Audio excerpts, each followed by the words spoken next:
Bismillahirrahmanirrahim. Assalamualaikum warahmatullahi wabarakatuh. Salam sejahtera bagi kita sekalian. Shalom, Om Swastiastu, Namo Buddhaya, salam kebajikan.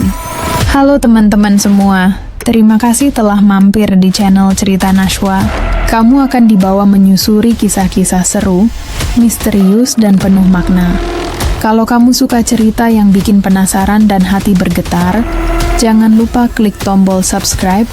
Mari kita mulai ceritanya.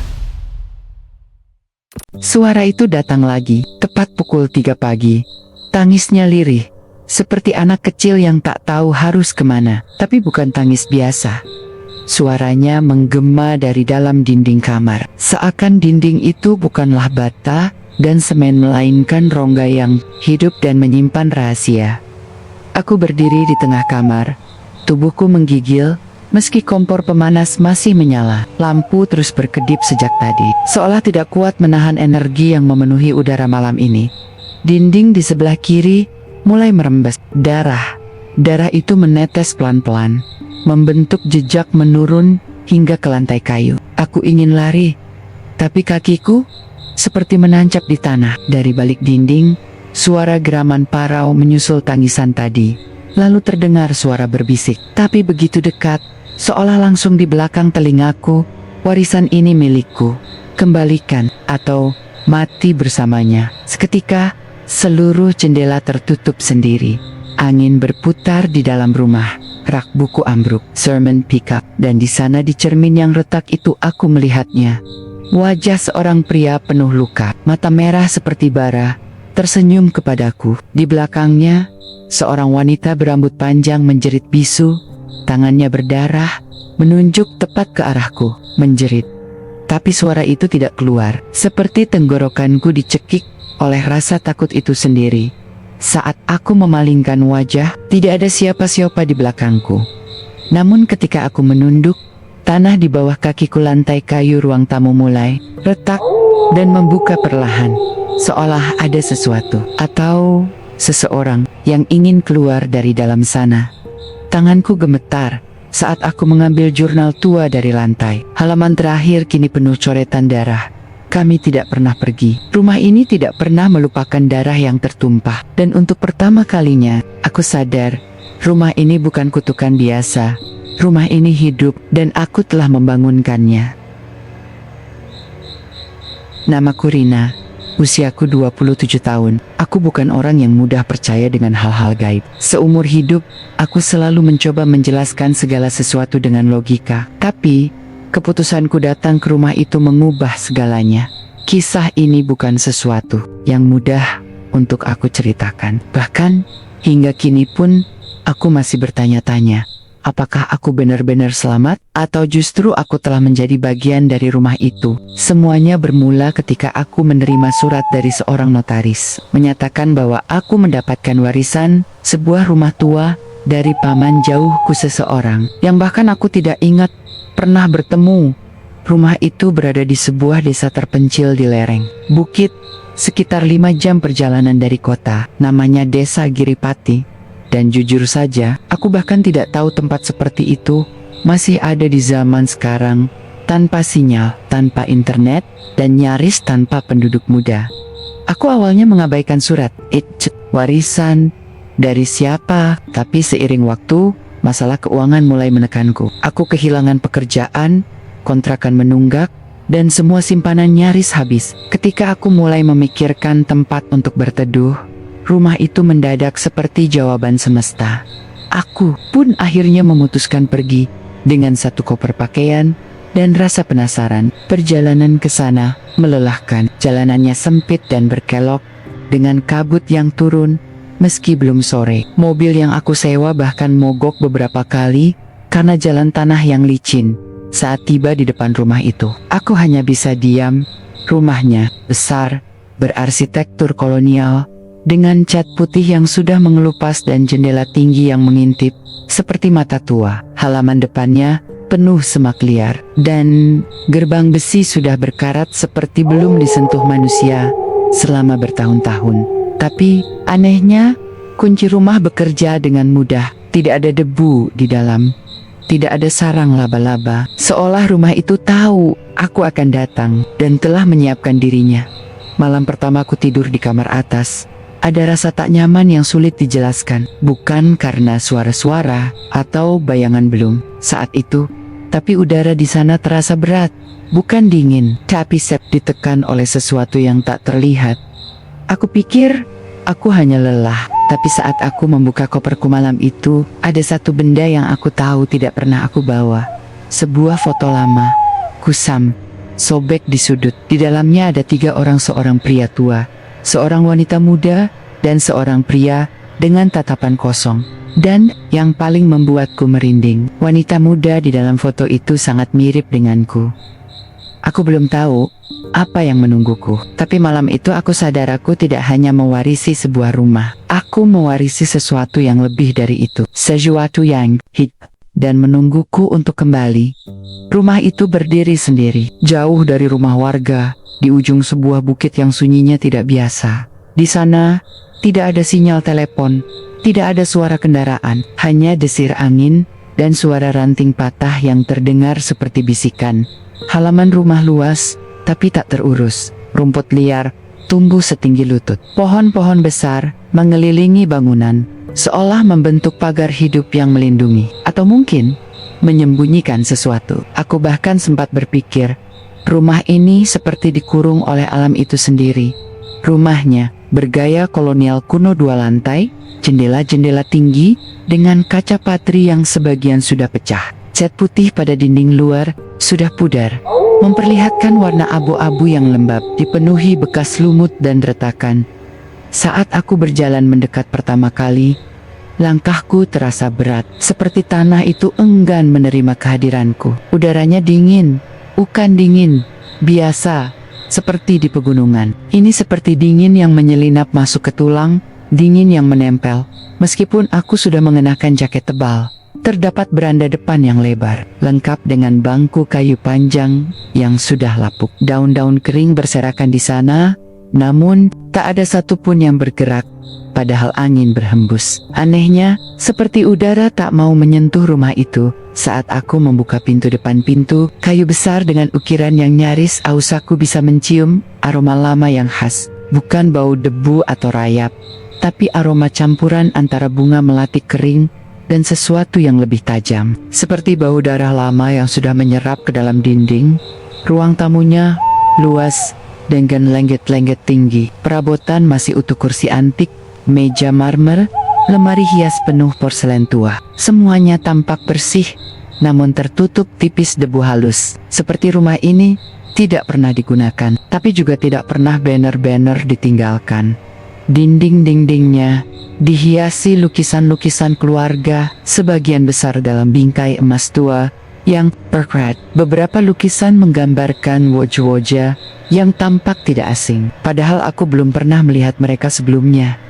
Yang paling membuatku tidak nyaman adalah lorong panjang yang membelah rumah dari depan ke belakang. Lorong itu gelap, bahkan di siang hari. Lampu gantung di atasnya tidak menyala, dan setiap kali aku lewat di lorong itu, aku merasa ada yang mengikutiku dari belakang. Tapi setiap aku menoleh, hanya udara kosong yang menyambut.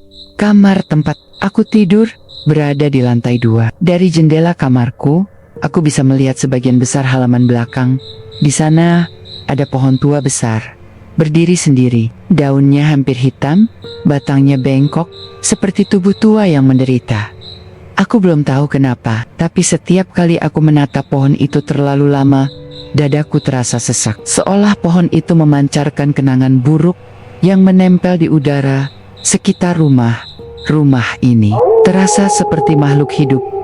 Dindingnya seakan bernafas, lantainya bergetar halus seperti jantung yang berdetak. Kadang, kalau aku diam terlalu lama, aku bisa mendengar suara lirih, seperti gumaman dari balik lantai. Dan entah kenapa, meskipun aku tahu, aku memutuskan turun ke desa pada hari ketiga untuk membeli beberapa kebutuhan dan mencari tahu lebih banyak tentang rumah itu. Jaraknya tidak jauh sebenarnya, hanya sekitar 20 menit berjalan kaki dari rumah ke pusat desa. Tapi setiap langkah terasa berat, apalagi saat menuruni jalan setapak yang licin karena lembab dan tertutup daun kering.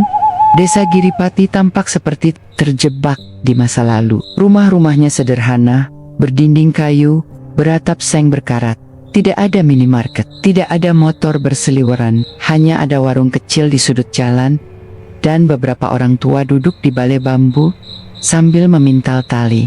Dari ijuk, saat aku menyapa mereka dan memperkenalkan diri, suasana mendadak senyap. Salah satu ibu usia mungkin sudah 70-an, mengenakan kebaya usang dan selendang batik menatapku lama, sebelum akhirnya bertanya pelan, "Anak siapa, Ndu?" Aku menyebut nama pamanku yang tertulis di surat warisan, Pak Hadi Pranoto. Seketika, wajah mereka berubah. Tidak marah, bukan, tapi seperti seseorang yang baru saja mendengar kabar duka yang tak ingin mereka dengar lagi. Si ibu tadi hanya menggeleng pelan. Rumah itu sudah lama kosong, tidak ada yang berani tinggal di sana. Aku mencoba tersenyum. "Tapi milik saya, Bu." "Warisan," katanya. Ia menatapku dalam, matanya berkaca-kaca. "Warisan itu penuh darah, Nduk." Seorang lelaki tua yang sejak tadi diam, ikat bersuara. Suaranya pelan, serak, seperti bekas rokok bertahun-tahun. "Kalau kamu punya pilihan lain, tinggalkan saja rumah itu. Jangan hidupkan kembali apa yang sudah dikubur." Aku mencoba tertawa ringan. "Apa maksudnya, Pak?" Ia tak menjawab, hanya menatapku dengan mata yang menyimpan ketakutan. Sebelum aku pamit, si ibu tadi mendekat. Ia menyelipkan sesuatu ke telapak tanganku, sebuah kantung kain kecil berisi bunga kering dan kayu wangi. "Taruh di pintu malam nanti," bisiknya. "Kalau suara tangisan datang, jangan buka jendela, jangan jawab." Sepanjang perjalanan pulang, kata-kata mereka terus bergema di kepala. Penuh darah, "Jangan hidupkan kembali, jangan jawab." Waktu itu, aku masih berpikir mereka hanya terlalu percaya pada takhayul desa. Tapi malamnya, tepat pukul 3 pagi, aku mendengar suara itu. Untuk pertama kalinya, tangisan lirih, panjang patah-patah, seperti anak kecil atau mungkin wanita yang sedang berduka. Suara itu datang dari luar jendela kamarku, dan saat aku mengintip dari sela tirai, aku melihatnya sesosok tubuh berdiri diam di halaman belakang, menghadap ke arah pohon besar di bawah sinar bulan pucat. Aku menutup tirai cepat-cepat, dan aku ingat apa yang dikatakan ibu tua itu. Aku tidak membuka jendela. Aku tidak menjawab, tapi aku tahu satu hal pasti, mereka tidak mengada-ada, dan rumah ini memang berdarah. Malam pertama di rumah itu tidak seperti malam-malam biasanya. Sunyinya terlalu sempurna, dan keheningan di dalam rumah terasa seperti tekanan yang membungkam semua suara alam. Aku mencoba tidur lebih awal. Lampu kamar kupadamkan, hanya menyisakan cahaya kecil dari lampu meja yang berpendar temaram di sudut ruang. Aku sudah meletakkan kantung bunga dan kayu wangi yang diberikan ibu tua tadi di ambang pintu. Meski masih setengah tidak percaya dengan ritual seperti itu, pukul 2:15 malam, aku terbangun. Bukan karena mimpi buruk, tapi karena ada suara. Awalnya samar, seperti kayu yang mengerut karena udara dingin. Tapi suara itu menjadi lebih jelas. Langkah kaki, pelan, menekan papan-papan tua di atas langit-langit kamarku. Loteng, terdengar bolak-balik, seolah seseorang atau sesuatu sedang mondar-mondir tepat di atas kepalaku. Aku menahan napas, mencoba membedakan antara imajinasi dan kenyataan. Tapi papan kayu itu terus berbunyi. 1, 2, 3 langkah, berhenti, lalu bergerak lagi. Aku memberanikan diri mengambil senter kecil dari laci. Cahaya kuningnya bergetar karena tanganku mulai gemetar sendiri. Saat aku akan berdiri, ada suara lain, bisikan. Begitu dekat, sangat dekat. Tapi bukan dari luar kamar, bukan dari atas, bukan dari bawah, melainkan dari balik tembok sebelah tempat tidurku. Bisikan lirih itu menyebut namaku dengan sangat pelan, nyaris tak terdengar, tapi cukup jelas untuk membuat darahku membeku. "Rina." Aku mundur, menjauh dari dinding. Tapi suara itu kembali. "Rina, kamu sudah pulang ya?" Aku tidak menjawab. Aku bahkan tidak berani bergerak. Jantungku berdetak begitu cepat, dan aku merasa seperti ada mata yang mengawasi dari setiap sudut ruangan. Tiba-tiba, Centang, lampu meja mati sendiri, suasana kamar langsung gelap, hanya tersisa cahaya bulan pucat yang masuk dari celah tirai. Dan dalam remang itu, aku melihat bayangan di sisi kanan kamar, di dekat lemari besar tua, bayangan seorang perempuan berdiri, diam. Rambutnya menjuntai menutupi wajah, dan tubuhnya menghadap ke arahku. Tapi seperti menunggu sesuatu, aku menutup mata, menggenggam kantung bunga di tanganku, sekuat-kuatnya sambil berdoa dalam hati. Berharap apapun itu akan pergi. Beberapa detik kemudian, atau mungkin menit, aku tak tahu pasti semua kembali hening. Saat aku membuka mata, bayangan itu sudah tidak ada. Lampu kembali menyala sendiri, langkah di loteng menghilang. Tapi malam itu aku tidak tidur, tidak bisa tidur. Karena untuk pertama kalinya, aku benar-benar yakin aku tidak sendirian di rumah ini. Hari berikutnya, aku mencoba tetap waras. Kepak diriku percaya bahwa semua kejadian semalam hanyalah efek kelelahan dan sugesti dari ucapan warga desa. Aku menyibukkan diri membersihkan rumah, membuka lemari-lemari tua, dan mengamati setiap sudut ruangan, mencoba menepis rasa takut dengan logika. Sampai akhirnya, aku masuk ke ruang kerja yang berada di sudut rumah. Ruangan kecil yang terkunci. Sejak aku datang, kuncinya kutemukan tanpa sengaja di dalam laci dapur, dibungkus kain putih dengan bunga melati kering di dalamnya. Saat pintu ruang kerja terbuka, aroma kuat menyeruak, bukan bau busuk, tapi semacam wangi aneh, campuran tinta lama dan kayu lapuk yang terlalu lama disimpan dalam kesunyian. Di dalam ruangan itu, ada rak buku besar berisi buku-buku tua, meja kayu penuh ukiran, dan sebuah kursi rotan yang tampak nyaris roboh. Tapi yang paling menarik perhatianku adalah laci kecil di bawah meja. Lacinya macet, namun dengan sedikit paksa, aku berhasil membukanya. Di dalamnya, tersimpan sebuah jurnal tua. Kulitnya menghitam, beberapa halamannya menguning, dan di bagian depan, terukir inisial D.D. 2 Riker. Ketika kubuka halaman pertama, aku membaca dengan hati-hati. Jurnal ini kutulis demi kewarasanku. Namaku Dia Wulandari, dan aku tak tahu berapa lama aku bisa bertahan di rumah ini. Tanganku mendadak dingin. Nama itu, Dia Wulandari, entah kenapa terasa familiar, meski aku yakin belum pernah mendengarnya sebelumnya. Tapi saat aku terus membaca halaman-halaman berikutnya, jantungku terasa mencelos. Jurnal itu ditulis seperti buku harian, penuh ketakutan dan pengakuan-pengakuan gelap. Suamiku, Hendra, berubah sejak ayahnya meninggal. Ia mulai bicara sendiri, tidur sambil berjalan, dan sering berdiri di depan lukisan ruang tamu selama berjam-jam. Kami tinggal bertiga di rumah ini, aku, Hendra, dan adik iparnya, Bagas.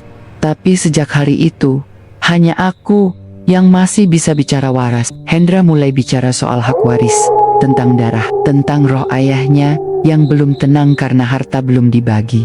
Aku mendengar suara-suara dari loteng. Bagas mengaku sering dikunjungi mendiang ayahnya lewat mimpi. Don malam itu, Hendra membunuh Bagas. Aku berhenti membaca, jari-jariku gemetar, mata berkoke-koka, tanpa sadar. Bagas, bukankah itu nama yang sempat disebut dalam surat warisan yang kuterima? Ku coba menelan ludah. Aku membuka halaman terakhir yang ditulis oleh dia. Tulisannya sudah tak beraturan, seperti ditulis dengan tangan gemetar dan pikiran yang kacau. Aku melihatnya. Hendra berdiri di bawah pohon belakang, mengubur sesuatu, tapi bukan jasad Bagas. Itu kotak kayu berukir, dan dia bilang isinya penjaga warisan.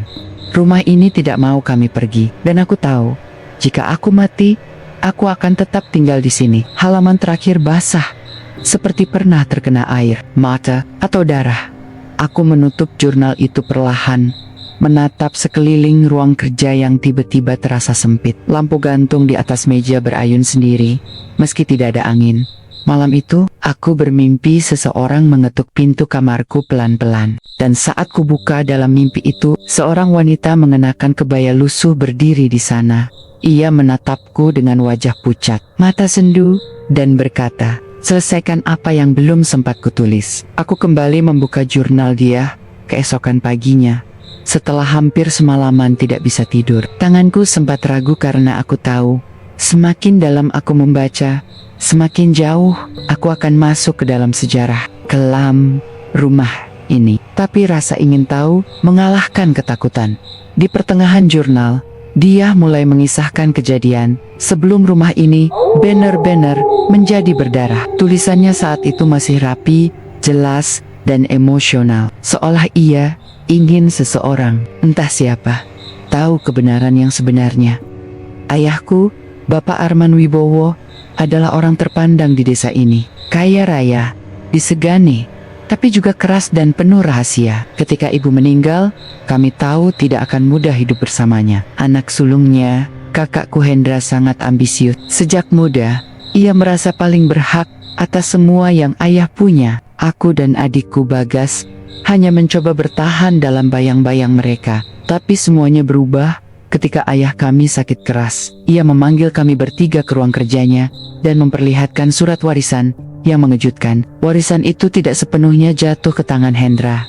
Setengah rumah ini diberikan padaku. Dia menulis bahwa sejak malam itu, suasana rumah berubah drastis. Hendra mulai mengunci diri di ruang tamu, menatap potret ayah mereka berjam-jam. Ia sering bicara sendiri, menyebut dirinya sebagai pewaris darah dan anak sah satu-satunya.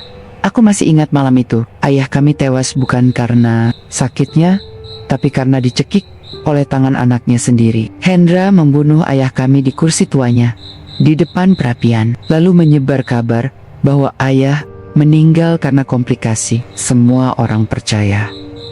Tidak ada yang curiga. Rasanya, napasku tercekat membaca bagian itu. Aku bisa membayangkan kejadian itu terjadi di ruang tamu yang semalam kulewati dalam gelap kursi tua besar yang hingga kini masih ada di sana. Kursi tempat sang ayah menemui ajalnya. Aku dan Bagas tahu, tapi kami takut. Kami ingin lari, tapi rumah ini seolah menutup semua jalan keluar. Hendra berubah. Ia mulai tidur di lantai bawah, di dekat lukisan ayah. Ia berkata, ayah belum pergi, bahwa ia masih hidup dalam dinding rumah, bahwa darah yang tumpah telah menyatu. Aku yakin Hendra sudah bukan manusia seutuhnya.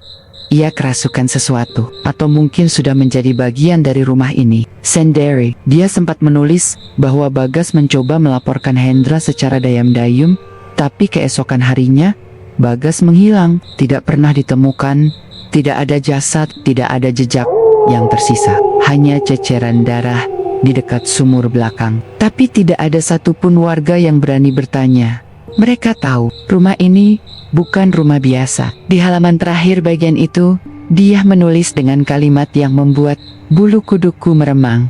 Aku menulis semua ini sebagai warisan terakhirku. Jika suatu hari seseorang membacanya, tolong, jangan percaya rumah ini. Jangan dengarkan bisikannya. Dan jika kamu menemukan cermin besar di lantai atas, jangan menatapnya terlalu lama. Karena di sanalah semuanya terperangkap. Aku menutup jurnal perlahan.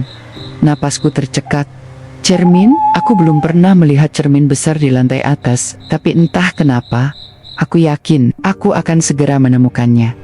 Malam itu terasa berbeda sejak aku memutuskan menutup jurnal dan menyimpannya. Di bawah bantal, angin mendesir lebih keras lewat celah jendela. Lampu menggantung di ruang makan berayun perlahan. Meski semua jendela sudah kututup rapat sejak sore, aku mengurung diri di kamar. Setelah salat Isya, mencoba menenangkan pikiran, tapi rasa gelisah tak juga hilang. Bahkan, lebih buruk, aku merasa diawasi, seperti ada sesuatu di luar kamar yang menanti. Pukul 3 dini hari, aku terbangun mendadak. Awalnya kupikir karena suara burung hantu yang sempat kudengar siang tadi. Tapi bukan itu. Rumah ini terlalu sunyi untuk dihuni oleh makhluk hidup biasa. Lalu, perlahan, suara langkah itu terdengar lagi, satu persatu. Di luar kamar tepat di depan pintuku, aku menahan napas. Lampu tidur menyala temaram di sebelahku, menyinari sedikit bagian lantai kayu. Kemudian, bayangan itu muncul, siluet hitam berdiri diam di bawah cahaya kuning keemasan yang jatuh dari celah bawah pintu. Tidak bergerak, tidak menggedor, hanya berdiri diam, seperti menunggu. Jantungku berdegup tak karuan. Aku menatap pintu itu tanpa berkedip. Bayangan itu tinggi, Bahunya melengkung seperti terbebani sesuatu. Tidak terlihat wujudnya jelas, tapi aku tahu itu bukan manusia biasa. Aku mulai merasakan udara dingin masuk ke kamar. Tidak hanya dingin tapi membekukan, seolah suhu turun beberapa derajat hanya dalam 1 menit. Kemudian, Rina, bisikan itu muncul lagi. Sangat pelan, sangat dekat, tapi tak berasal dari luar pintu. Aku mendengar suara itu di dalam kepalaku, dan lebih menyeramkannya lagi bayangan itu tahu aku melihatnya. Bayangan itu perlahan bergerak, perlahan sekali, menggeser posisinya hingga tubuhnya menghadap langsung ke pintu, seperti memposisikan diri untuk masuk. Tanganku spontan meraih kantung kain kecil berisi bunga dan kayu wangi yang dulu diberikan ibu tua di desa. Ku genggam erat sambil berbisik pelan doa-doa yang kuingat. Dalam 1 detik, lampu tidur padam sendiri. Jelop, Henning. Aku menggigil, tapi tak berani bergerak sedikit pun. Lalu suara langkah itu perlahan menjauh. Bayangan di bawah pintu menghilang, seolah pergi begitu saja. Setelah beberapa menit yang terasa seperti seabad, lampu menyala kembali. Cahaya temaram kembali menenangkan suasana. Tapi aku tidak bisa lagi menipu diriku sendiri. Itu bukan sekadar bayangan, itu adalah penampakan pertama. Dan sekarang, aku tahu, aku sudah benar-benar menjadi bagian dari rumah ini. Setelah kejadian malam itu, aku tak bisa lagi bersikap seolah semua ini cuma halusinasi. Rumah ini menyimpan sesuatu yang nyata dan hidup. Pagi harinya, saat aku membuka pintu depan untuk mengambil udara segar, aku menemukan seekor kucing hitam duduk diam di teras. Ia menatapku dengan mata kuning menyala. Matanya seperti terlalu manusiawi, tidak ketakutan, tidak ingin pergi, justru seperti menungguku. "Apa kamu nyasar, kucing?" bisikku pelan. Anehnya, kucing itu tidak lari. Ia berdiri, melengos masuk begitu saja ke dalam rumah. Aku membiarkannya, mungkin berharap keberadaannya bisa sedikit membuat rumah ini terasa hidup, tapi justru sebaliknya. Kucing itu terus berjalan melewati ruang tamu, lalu dapur, lalu menyusuri lorong gelap yang bahkan belum pernah kusinggahi. Seolah ia tahu persis kemana harus pergi. Aku mengikutinya, sedikit ragu, tapi ada dorongan kuat dalam diriku untuk menemukan apa yang selama ini tersembunyi. Lorong itu berakhir di sebuah lemari kayu besar yang menyatu dengan dinding. Kucing itu duduk tepat di depannya, lalu mengeong pelan. Tanpa berpikir panjang, aku mencoba mendorong lemari itu ke samping. Berat, tapi bisa. Dan di baliknya ada pintu kecil, terbuat dari papan usang. Dengan engsel berkarat, aku membuka pintu. Aroma lembab dan tanah basah langsung menyergap hidungku. Tangga batu menurun tajam. Gelap, sepi. Kucing itu melompat turun lebih dulu, menghilang ke dalam kegelapan. Dengan senter di tangan, aku melangkah perlahan ke bawah. Dindingnya terbuat dari batu bata merah yang sudah menghitam, dan setiap langkahku menghasilkan gema menggigit. Di dasar tangga, aku sampai di sebuah ruang bawah tanah sempit yang dipenuhi debu dan sarang laba-laba. Rak kayu tua berderet di sisi kanan, sebagian sudah runtuh, tapi di tengah ruangan aku melihat sesuatu yang langsung membuat bulu kuduku berdiri. Sebuah kursi kecil dengan boneka tua duduk di atasnya. Boneka itu mengenakan gaun putih renda yang sudah usang dan penuh debu. Wajahnya bukan seperti boneka biasa, lebih mirip topeng porselen, pucat, dengan mata besar terbuka lebar dan senyum tipis yang tidak seharusnya ada di wajah boneka. Kucing itu duduk diam di dekat boneka, menatapku. Aku mendekat dengan hati-hati. Lalu, kulihat tulisan kecil yang tertempel di kaki kursi. "Miliki aku penjaga." Tanganku spontan mundur, tapi saat aku hendak berbalik, aku mendengar tawa kecil. Tawa seorang anak perempuan, pelan, tetapi sangat dekat, tepat di telingaku. "Kamu sudah melihatku." Aku terjatuh ke lantai. Nafasku bangka itu menatapku. Matanya yang tadi kosong, kini tampak hidup. Mulutnya sedikit terbuka. Dan meski aku ingin berpikir, ini semua cuma efek cahaya dan ketakutan, aku tahu satu hal. Boneka ini bukan sekadar benda mati. Aku lari, menutup pintu ruang bawah tanah sekuat tenaga, dan mendorong kembali lemari di depannya. Kaking itu tek muncul lagi setelah itu. Tapi suara tawa kecil dari ruang bawah tanah terus kudengar setiap malam sejak hari itu. Setelah malam mengerikan dengan boneka itu, aku mencoba menghindari ruang bawah tanah. Namun rasa penasaran terus menghantui. Suatu sore, dengan hati-hati, aku kembali turun ke ruang bawah tanah. Kali ini, aku membawa senter lebih kuat dan sebuah kamera ponsel. Aku ingin membuktikan bahwa semua ini nyata dan mungkin menemukan jawaban. Di sana, saat menyusuri ruang yang sama, aku melihat sesuatu yang sebelumnya terlewatkan. Pintu kecil lain tersembunyi di balik tumpukan papan kayu lapuk. Pintu itu tertutup rapat tapi tidak terkunci. Dengan napas tertahan, aku membuka pintu dan masuk.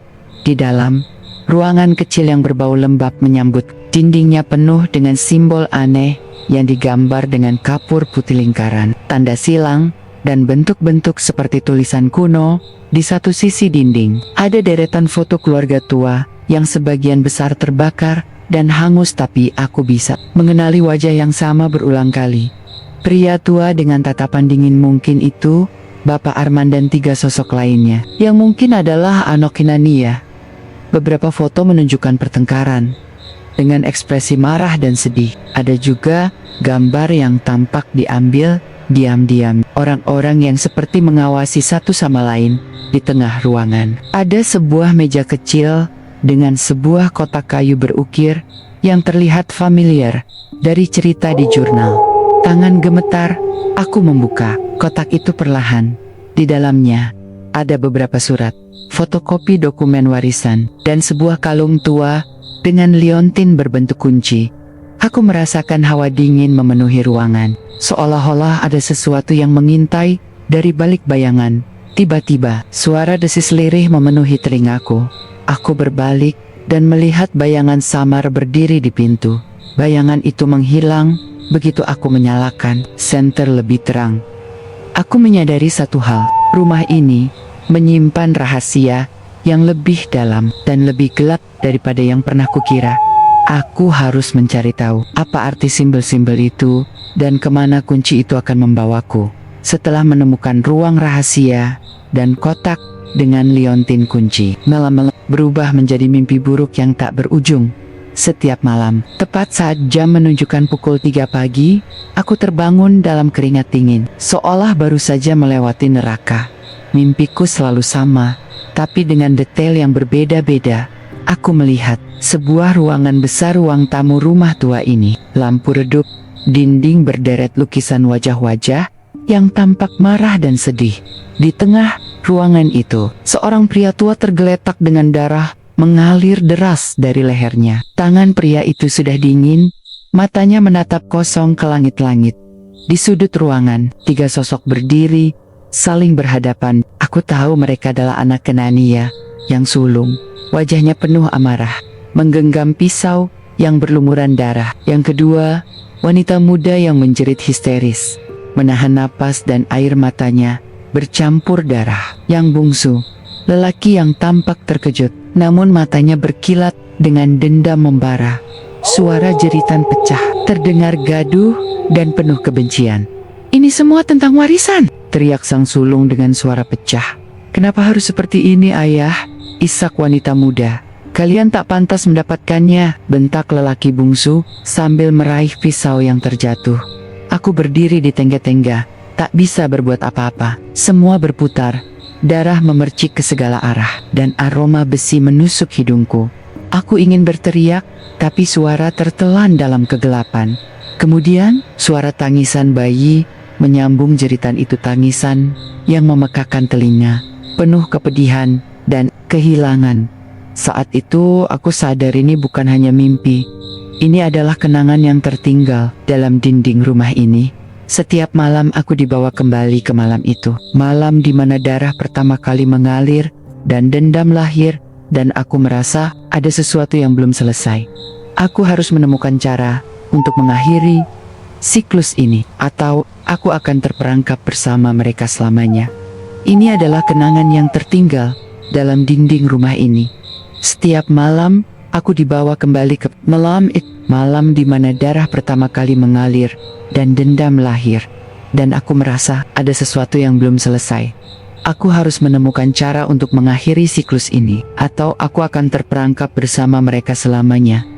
Hari berikutnya, rasa penasaran dan ketakutan bercampur menjadi satu. Aku tahu aku tidak bisa terus tinggal dalam ketidaktahuan, apalagi dalam mimpi yang begitu nyata. Aku memutuskan pergi ke kantor desa untuk mencari informasi tentang rumah itu dan sejarahnya. Petugas di sana, seorang bapak tua ramah, tampak agak terkejut saat aku menyebut alamat rumah di ujung bukit. Ah, rumah itu memang punya cerita panjang, nak. Sudah lama dibiarkan kosong karena tragedi besar, katanya pelan. Aku meminta beliau mencari arsip lama dan beberapa dokumen tentang kejadian di rumah itu. Setelah beberapa lama, aku diberikan sebuah artikel. Koran lama kertasnya sudah menguning, tulisannya mulai memudar, tapi masih bisa terbaca. Judulnya, Tragedi Warisan. Pembunuhan misterius di rumah Bukit Tua. Dalam artikel itu, tertulis bahwa sekitar 30 tahun lalu, seorang pria kaya bernama Arman Wibowo ditemukan tewas secara misterius di rumah itu. Penyebab kematian diduga pembunuhan, tapi pelaku tidak pernah ditemukan. Keluarga besar pun terpecah karena perebutan warisan, dan beberapa anggota keluarga menghilang tanpa jejak. Masyarakat desa merasa takut, dan akhirnya rumah itu dibiarkan kosong, dianggap terkutuk. Ada pula catatan singkat tentang seorang wanita bernama Diah Wulandari yang pernah tinggal di sana. Disebut-sebut sebagai saksi terakhir sebelum rumah itu ditinggalkan. Aku menatap artikel itu dengan perasaan campur aduk. Semua yang kualami selama ini ternyata bukan hayalan. Dan rumah ini memang menyimpan luka dalam yang belum sembuh. Aku harus menggali lebih dalam. Malam itu, setelah hari yang melelahkan mencari informasi, aku merasa sangat letih. Aku memasuki kamar di lantai atas, melepas jaket, dan menatap cermin besar yang berdiri di sudut ruangan. Cermin itu sudah kusam dan penuh debu, tapi ada sesuatu yang menarik perhatianku, seolah ada sesuatu yang menunggu untuk terlihat. Aku melangkah lebih dekat dan membersihkan permukaannya dengan lengan bajuku. Saat itulah aku melihatnya. Di balik pantulan wajahku, di sudut cermin yang paling gelap, muncul sosok wanita berpakaian putih lusuh. Rambutnya panjang dan kusut menutupi sebagian wajah. Wanita itu berdiri diam, menatap kosong, dengan mata yang penuh air mata. Bibirnya bergetar, seolah ingin mengucapkan sesuatu, tapi tidak keluar suara. Aku membeku. Setelah beberapa detik, bayangan itu mulai bergerak perlahan, menyentuh dada dengan tangan yang gemetar. Air mata yang mengalir di pipinya membuat wajahnya tampak semakin sedih. Aku ingin bertanya, siapa dia? Kenapa dia menangis? Namun saat aku membuka mulut, bayangan itu tiba-tiba menghilang, dan ruangan terasa sangat dingin. Aku merasakan tangan yang seakan memegang bahuku.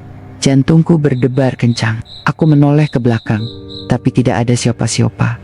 Dari malam itu, bayangan wanita di cermin terus muncul. Kadang menangis, kadang hanya menatapku dengan tatapan kosong.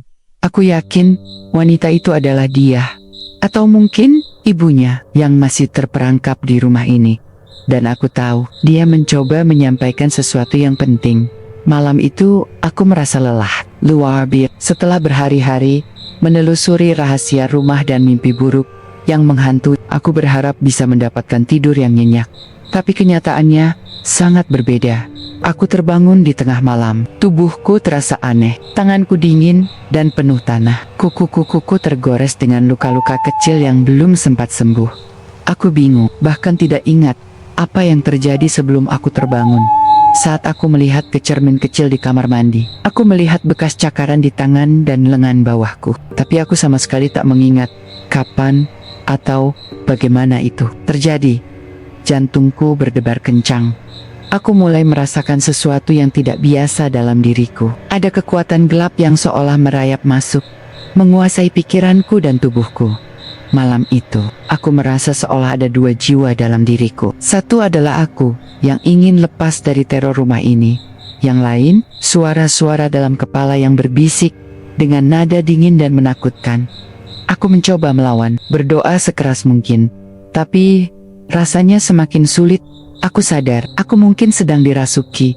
Ada sesuatu dari rumah ini yang tidak ingin aku pergi. Sesuatu yang ingin menggunakan tubuh dan jiwaku untuk menyelesaikan dendam yang belum usai. Ketakutan ini bukan lagi cerita, tapi kenyataan yang harus kuhadapi. Malam itu, aku mencoba menguatkan diri. Meski rasa dingin yang menyusup ke tulang masih terasa, aku bertekad tidak membiarkan ketakutan menguasai.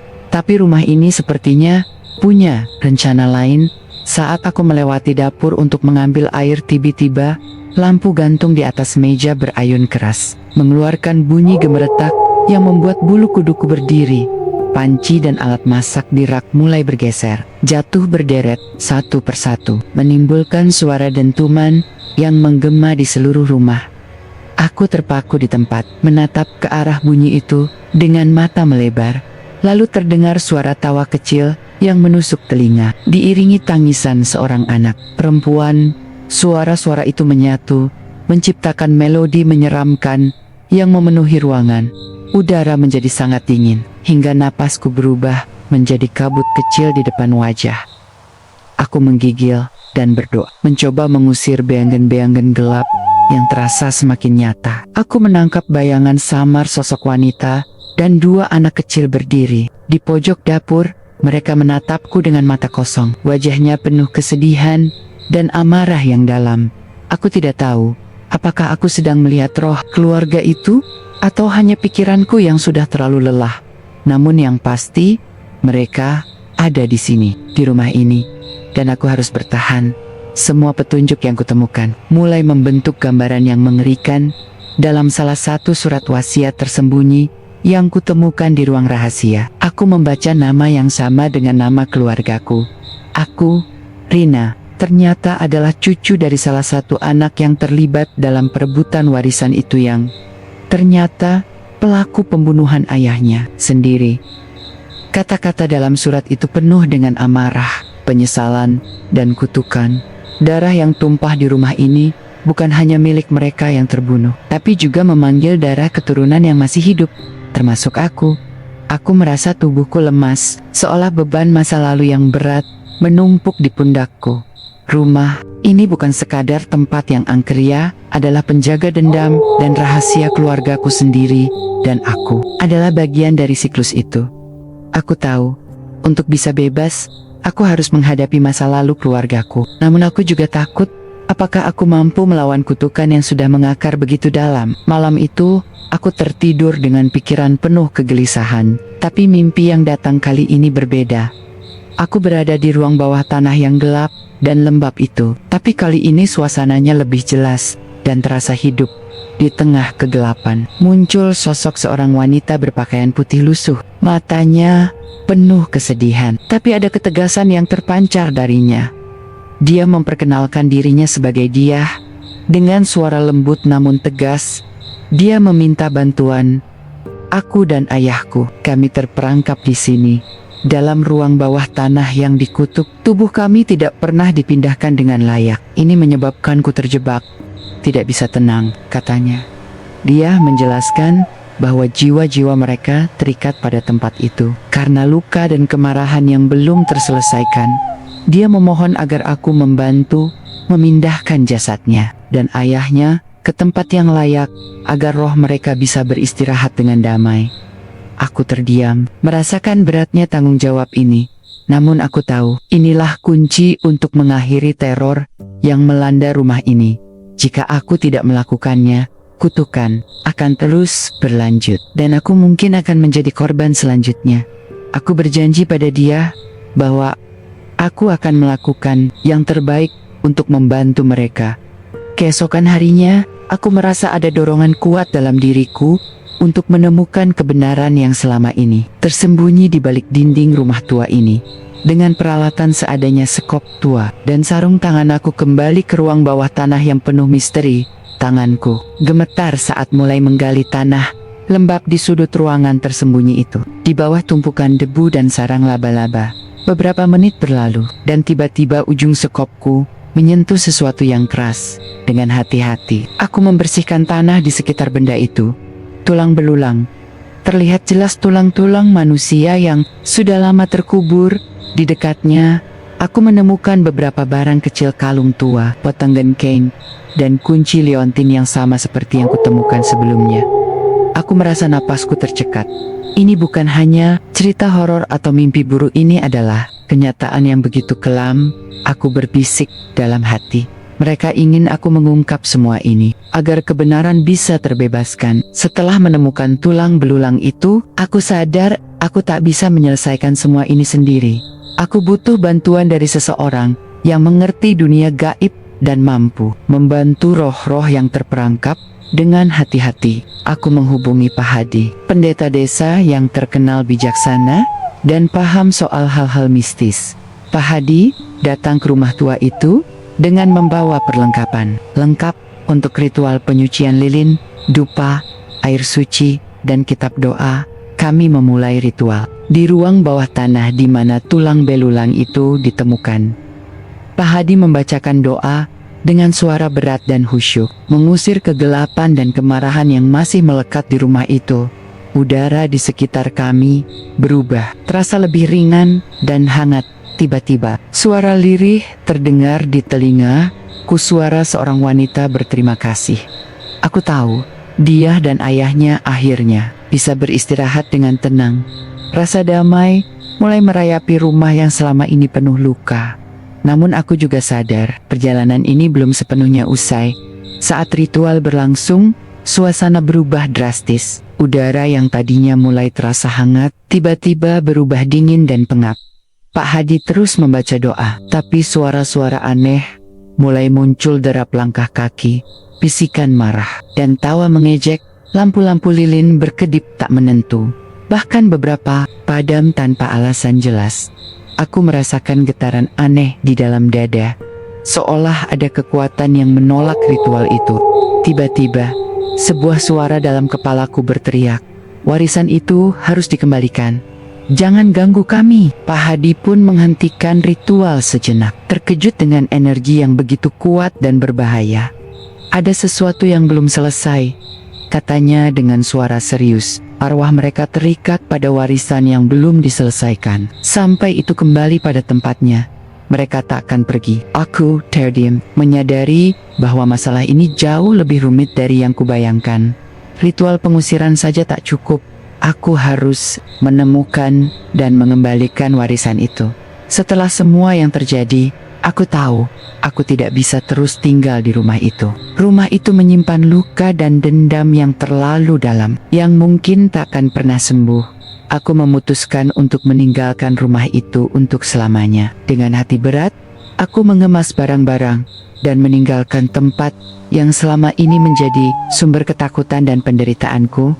Namun, sebelum pergi, aku meletakkan sebuah lilin di ruang bawah tanah, sebagai tanda penghormatan dan harapan agar jiwa-jiwa itu akhirnya menemukan kedamaian.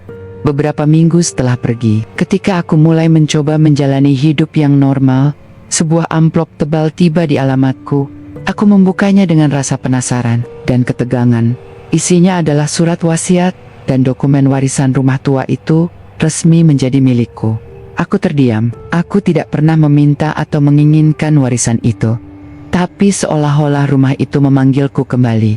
Dan di balik surat itu, ada secari kertas kecil bertuliskan, "Kau adalah darah yang terikat." Kisah ini belum usai. Jantungku berdebar. Kutukan itu belum berakhir. Terima kasih sudah mendengarkan kisah seram tentang rumah angker yang penuh dengan dendam dan rahasia keluarga ini. Semoga cerita ini bisa membuat kalian merasakan sensasi seram yang nyata tanpa harus terlalu takut. Ya, ingatlah, terkadang masa lalu yang tak terselesaikan bisa menghantui kita, bahkan sampai ke generasi berikutnya. Kalau kalian suka cerita seperti ini, jangan lupa untuk like, share, dan subscribe supaya tidak ketinggalan kisah-kisah horor menarik lainnya. Sampai jumpa di cerita berikutnya. Dan jangan lupa, selalu waspada dengan apa yang tersembunyi di balik dinding rumah kita sendiri.